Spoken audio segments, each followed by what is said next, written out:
Hello, everyone. Thank you for tuning in. I am Jaylee. This is Jaylee's Corner. This is my review for Love at the Lockup Season 3, Episode 47. I am sorry I am late, but y'all know it's been a trying week for me, so I'm trying to get back into the swing of things. But y'all know first things first, if you have not done so already, make sure to subscribe to my channel to become a whole JayBird, dun, and all that goodness and stuff.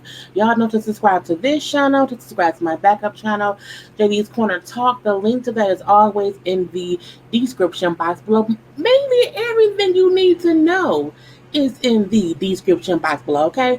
Do not forget to also like this video, comment in the comment section on the premiere and on the replay. You can hit the little share button and share it on your social media. Y'all know to relax, to relate, to release. Send yourself and everyone around you, and always inhale and exhale to calm yourself down in stressful situations, okay? Y'all know to follow me on social media at J_Lees_Corner on IG. It's up there, okay? And also JayLee's Corner on Twitter. Of course, the links to both of those are in the description box below. I look real basic. Look, honey, real basic, okay? Hair barely done. Look, I'm just trying to make it work, okay? I'll be back in lipstick and hair comb a little bit better and whatnot. And, honey, by Tuesday, okay? By Tuesday. But y'all know to like and subscribe and whatnot, okay? Let's move on to the first couple round here, because you know who back up, whatever. But let's first start off with what's this, John and Kristiana, whatever. So we see that, her eyebrows feel weird, well, he that be. But he proposed at the last episode and whatnot, okay? And she said yes. I will remarry you. Yes. Okay, it's gonna be me and you until the wheels fall off or whatever. He bring up how she died first, that someone will be standing in the shadows to kill him too. So I'm like, what? She died first. Somebody gonna kill you. First of all, that's called murder. Okay, people have Bonnie and Clyde. Would do anything for each other, even that. I was like, look. You do not have to love someone so much that if they die, you want to die too. That's sadistic, okay? That's crazy people stuff. We ain't got time for that and whatnot, okay? But her thing is, like, the first wedding was in his pickup truck, okay, after she got out of prison. So she does want to have a regular wedding in a regular wedding dress with her family there, whatever, her mama to walk her down the aisle. So she's happy about not the marriage itself, but about the wedding she was about to have or whatever. I'm not girl back. Now she also tells us how she wants her sister to be there. Yes, the sister Tara, or whatever her name was, who was trying to her husband, okay? Now we know that Kristiana actually had already banged her sister's boyfriend or husband before, or whatever her baby daddy.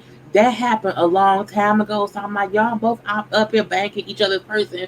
Y'all both weird. But again, she wants to have her sister her wedding, even though while in prison, her sister tried to bang her husband. Well, I mean, you fucked her husband on the floor next to her. Drugs is a horrible thing. Okay, so that's really all we have with them. They took some photos. I ain't got no pictures of that. Let's move on to Amber and Puppy.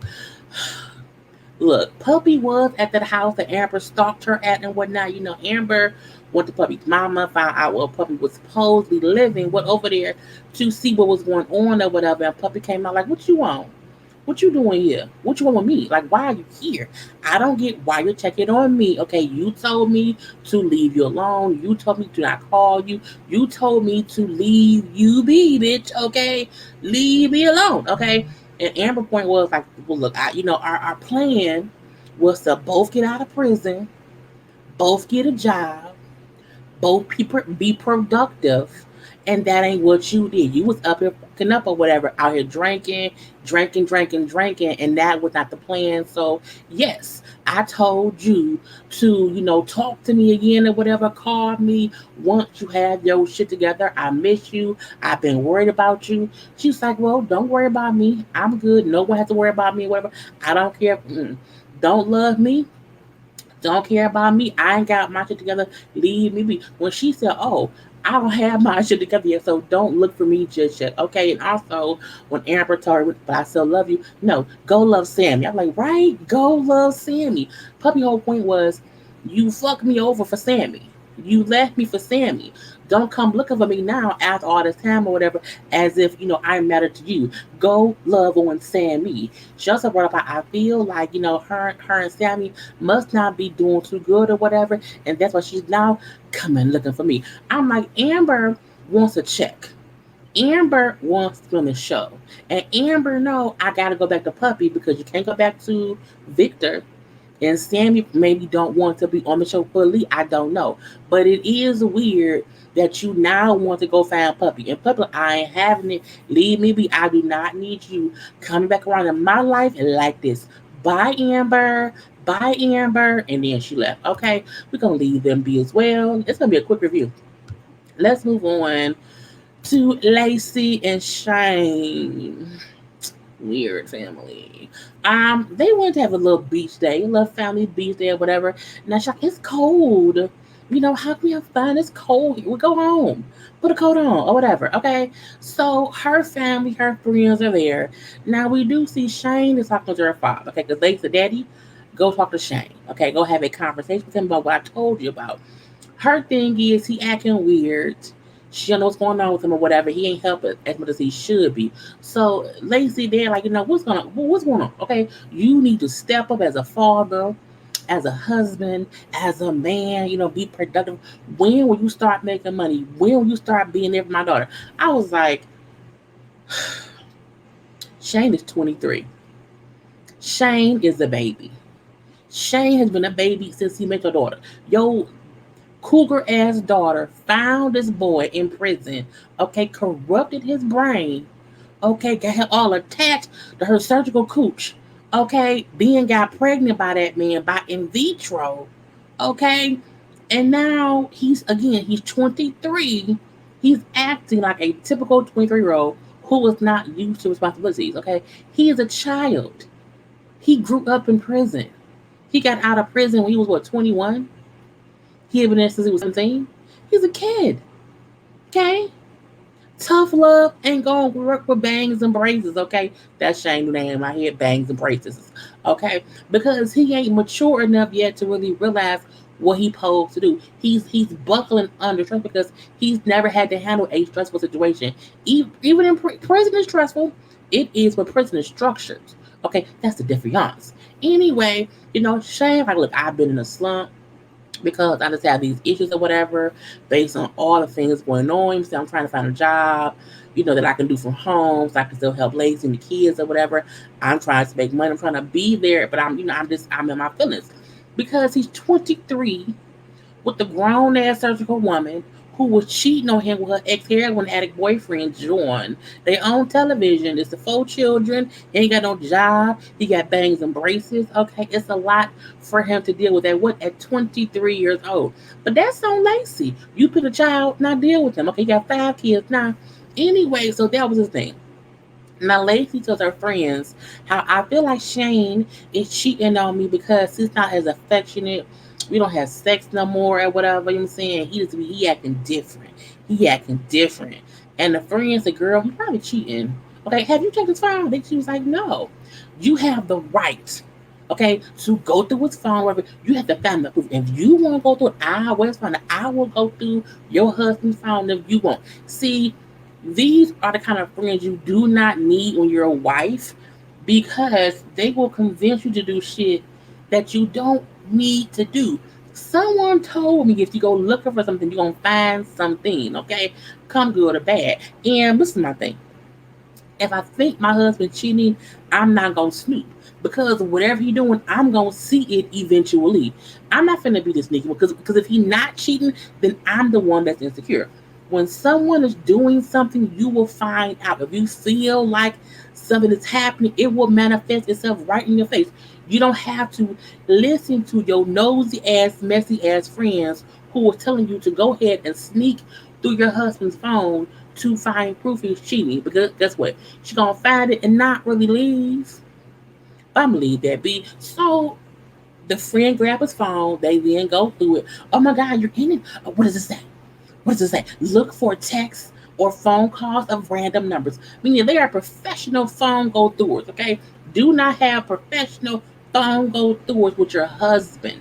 Boyfriend, yes. Fiance, maybe. Because you want to be sure before the marriage, you can trust that man, okay? But as a husband, I'm not listening to my friends telling me to go through his phone. No, ma'am. No, thank you. No, sir. Anyway, so she found a text with some girl, that just said like, I can't wait to, have the next workout session with you again. And it was her name or whatever. I think she was like maybe X and whatnot. See, X, doesn't that mean hugs and kisses? Is that hugs and kisses? Who sends hugs and kisses? Bitch, she could have sent a kissing emoji. Ex girl signature. It was just like your friend is going to ruin your already ruined marriage, but that's on you, Lacey. So now she's pissed. I can't believe this. It's a text from a random female. Oh, I just know he's cheating. Okay, because he's done it before. Of course he cheated. He cheated before. She proceeds to go to the bathroom on her phone and she calls John. Yes, her heroin addict ex-boyfriend, ex-fiance, who she keeps going back and forth with Shane. She calls him in the bathroom saying, I'm not happy with him. I don't know why I married him. I don't know, John. And Sean, like, you picked him over me twice. I told you that. No, I didn't, John. If I can go back and do it again, I would not do it. I would do things differently. Oh, so the one thing you would do differently is not marry Shane, not have all the surgeries, not stop fucking up. Just I wouldn't marry Shane. I would stay with you here on head. Lacey is stupid. But let's move on. Outside of her, let's get to Deontay, who was on a blind date with Crystal. Okay, Derek hooked him up with Crystal.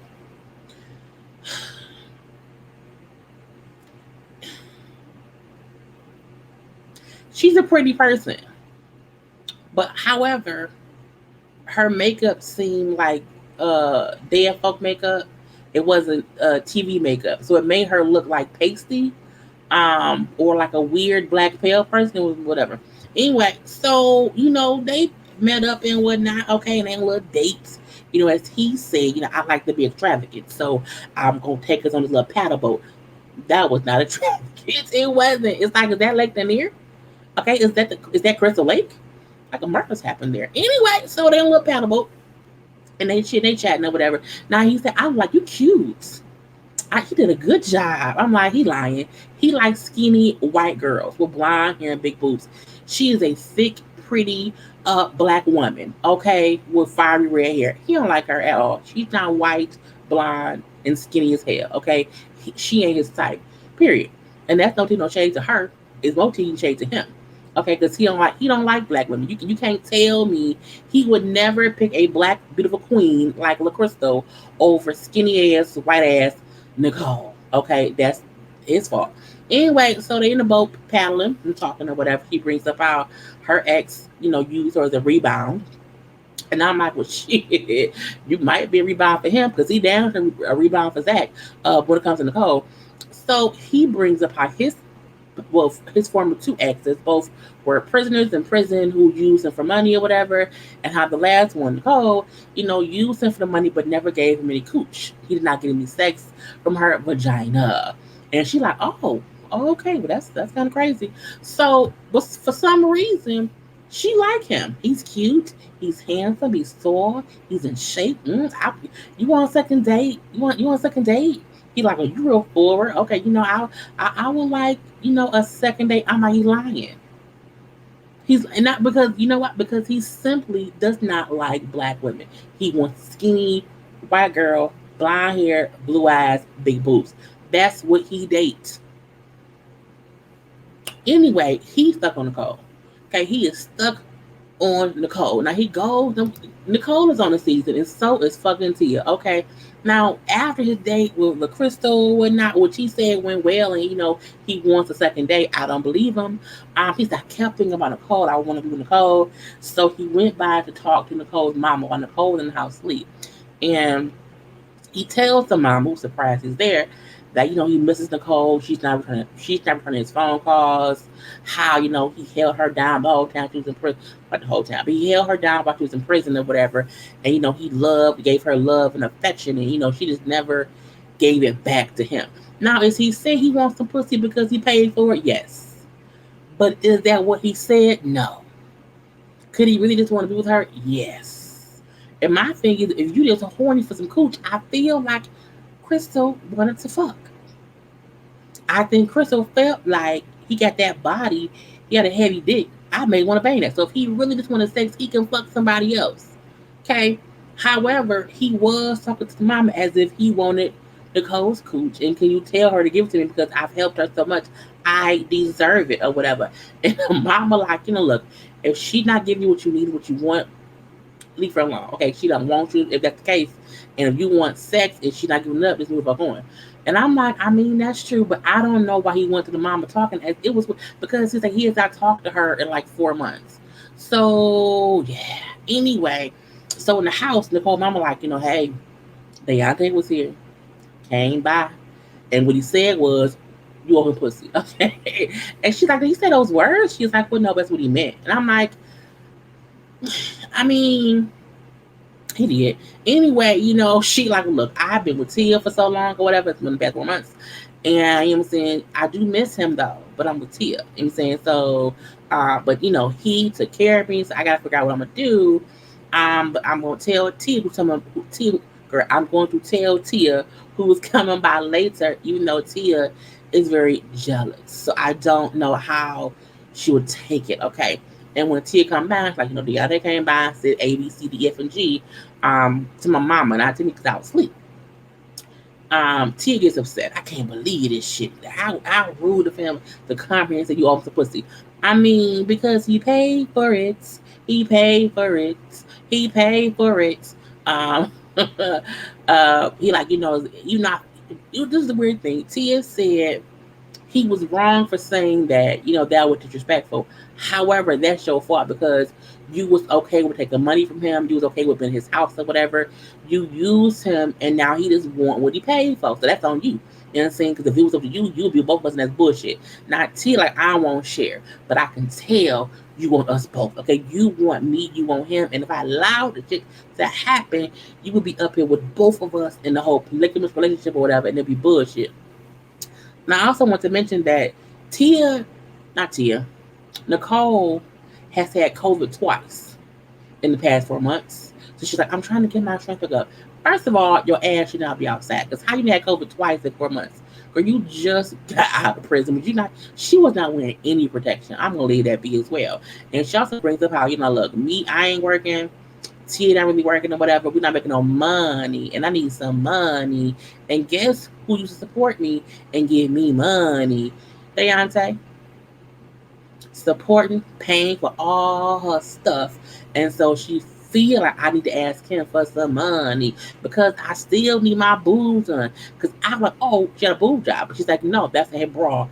She got a really, really good bra to just lift her boobs up and make them look bigger. Okay, I'm not granting boob job.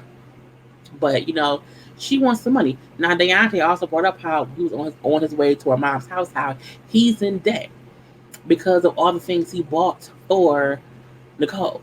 So, girl, you may want his money, but he ain't got no more left. Okay, so we're going to see what happens with them. Because she wants to try to get back with Deontay to get some money, but she does not want to ruin what she had with Tia. She wants her cake, her ice cream, or whatever. She wants it all together. And they may not happen. We're going to leave that be. Now, lastly, we have Shawn and Sarah. Okay, they just stopped to get some food. She's fresh out of prison. She's out of prison for like maybe 2 hours.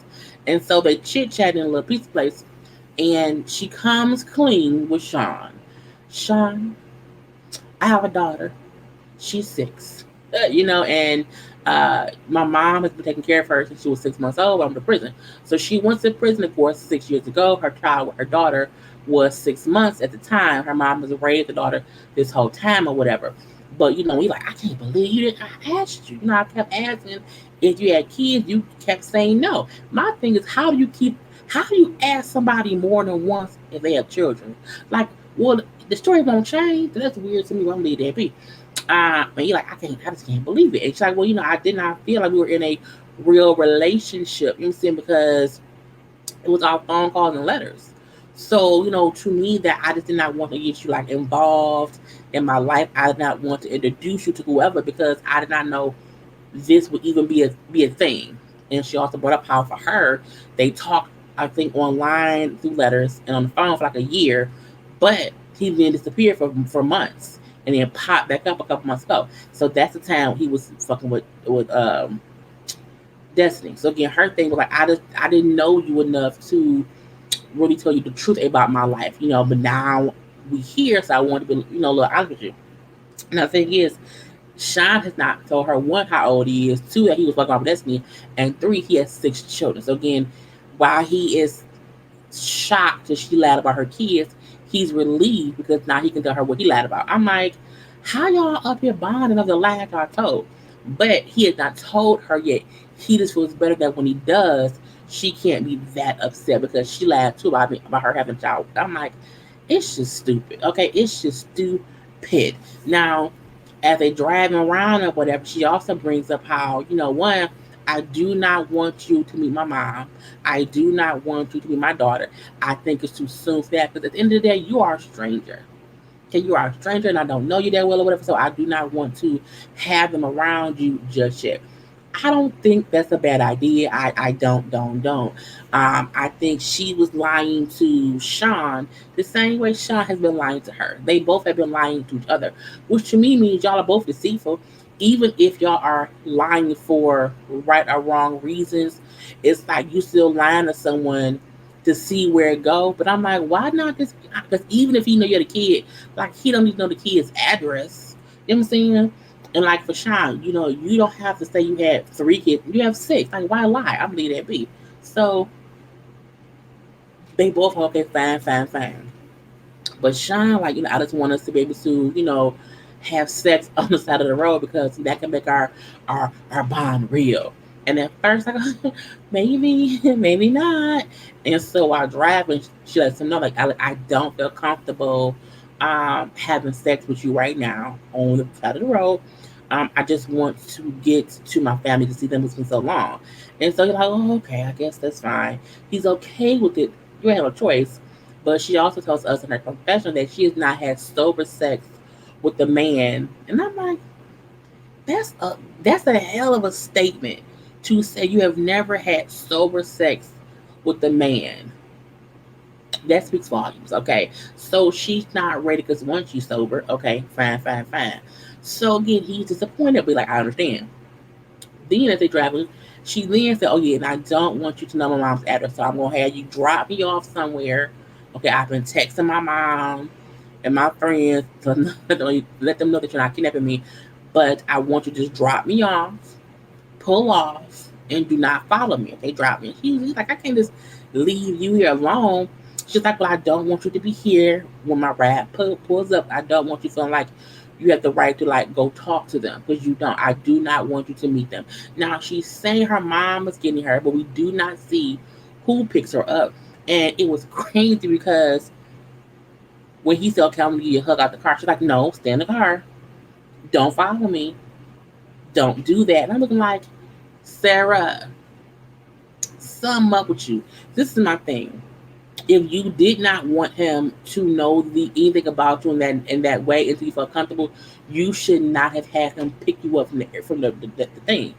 You could have had her pick you up from their parking lot, pick you up. So for me, it is weird that she's with him riding around kissing on him or whatever, but she now like as she's getting out, it's been a couple hours now, and now okay, he's a stranger. He's a stranger. I'm not, but he was always a stranger. So I do wonder, what is she lying about? Who picked her up? Because even if you do not want him to meet your people, it should not be issue if they see him or if he sees them because they're not meeting. So Sarah, what are you lying about? What's going on? Okay, I just want to know because you're on a TV show. You're on a TV show, and so when she gets picked up, we don't see who picks her up. We see a car pull up, and she like would not let him got the car. She went over there, whatever, and then when they're pulling off, because he pulled off in the same direction as they did, and just to leave out the parking lot, she's like, "Oh my God, what is he doing? Why are you following me?" He's like, "I'm not. I'm just leaving." No, there are other ex. Go, like, you're gonna go out that way. I'm looking like, don't follow me. Okay? He's like, I'm not gonna follow you. And now Shawn, like, I feel like I'm being calm again. It was like something just does not seem right. I may never see her again. And we hear her say psycho. I think y'all both crazy because you allow him to be given prison, and now you don't want him around at all. But that's on you. So we will see what happens next time because she didn't put off one way, he didn't put off the other.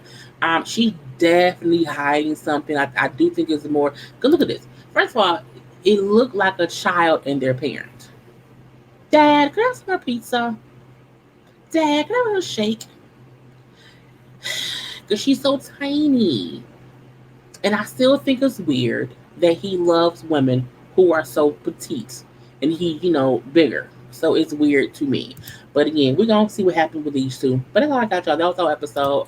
I will talk to y'all later. I'm about to watch Love and Marriage Huntsville to review that. But I will talk to y'all later.